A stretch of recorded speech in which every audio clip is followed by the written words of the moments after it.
Assalamualaikum warahmatullahi wabarakatuh. Perkenalkan, nama saya Rito Adi Pratama Putra dengan program studi akuntansi NIM 17120072. Sejarah pasar modal. Kegiatan jual beli saham dan obligasi sebenarnya telah dimulai pada abad 19.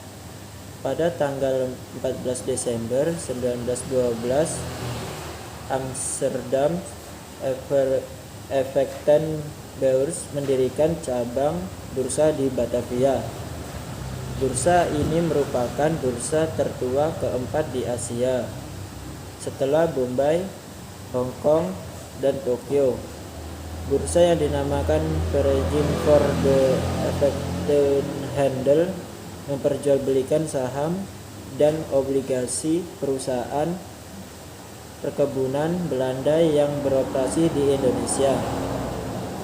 Obligasi yang diterbitkan pemerintah provinsi dan kota praja, sertifikat saham perusahaan-perusahaan Amerika yang diterbitkan oleh kantor administrasi di negeri Belanda, serta efek perusahaan Belanda lainnya. Ruang lingkup pasar modal.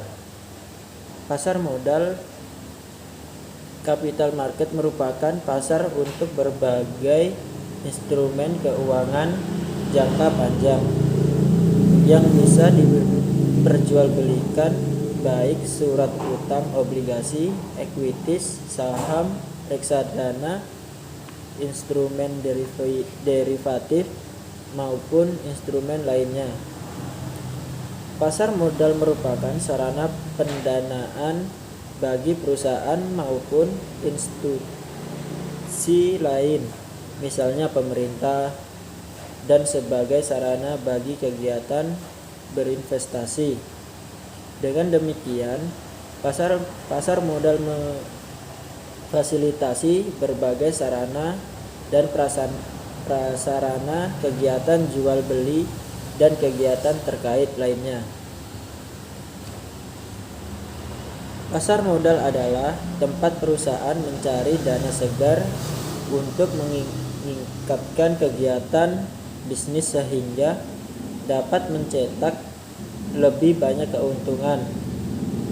Dana segar yang ada di pasar modal berasal dari masyarakat yang disebut juga sebagai investor. Para investor melakukan berbagai teknik analisis dalam menentukan investasi, di mana semakin tinggi kemungkinan suatu perusahaan menghasilkan laba dan semakin kecil resiko yang dihadapi, maka semakin tinggi pula permintaan investor untuk menanamkan modalnya di perusahaan tersebut. Pada pasar modal, pelakunya dapat berupa perseorangan maupun organisasi atau perusahaan. Pasar modal di Indonesia terdiri atas lembaga-lembaga berikut. 1. Badan Pengawas Pasar Modal. 2. Bursa Efek. Saat ini ada 2, Bursa Efek Jakarta, Bursa Efek Surabaya. Namun sejak akhir 2007, Bursa Efek Surabaya melebur ke Bursa Efek Jakarta sehingga menjadi Bursa Efek Indonesia. 3. Perusahaan efek. 4. Lembaga clearing dan penjaminan. Saat ini dilakukan oleh PT Clearing Penjaminan Efek Indonesia. Investasi dan pelaku pasar modal. Dewasa ini telah dikembangkan suatu model dalam pengembalian keputusan tentang usul investasi yang berada dalam suatu portofolio, di mana proyek baru yang diusulkan itu dikaitkan dengan proyek-proyek lainnya yang ada dalam suatu perusahaan. Proyek-proyek investasi itu mempunyai risiko yang tidak independen. Jenis dan fungsi pasar modal. Jenis dan fungsi pasar modal. Pasar modal dibedakan menjadi dua, yaitu pasar perdana dan pasar sekunder. 1. Pasar perdana.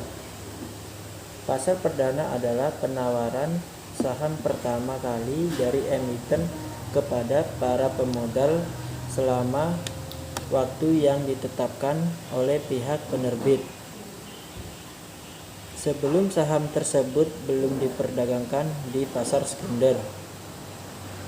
2. Pasar sekunder.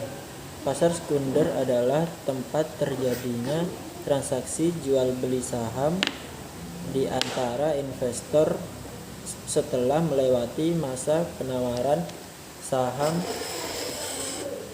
di pasar perdana dalam waktu selambat-lambatnya 90 hari setelah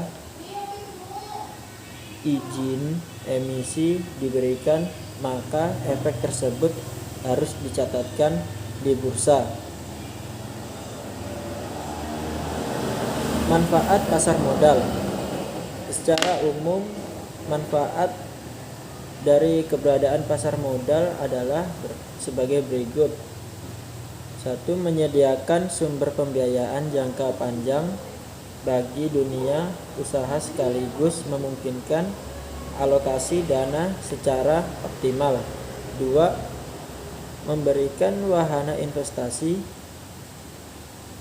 yang beragam bagi investor sehingga memungkinkan untuk melakukan diverifikasi alternatif investasi, memberikan potensi keuntungan dengan tingkat risiko yang dapat diperhitungkan.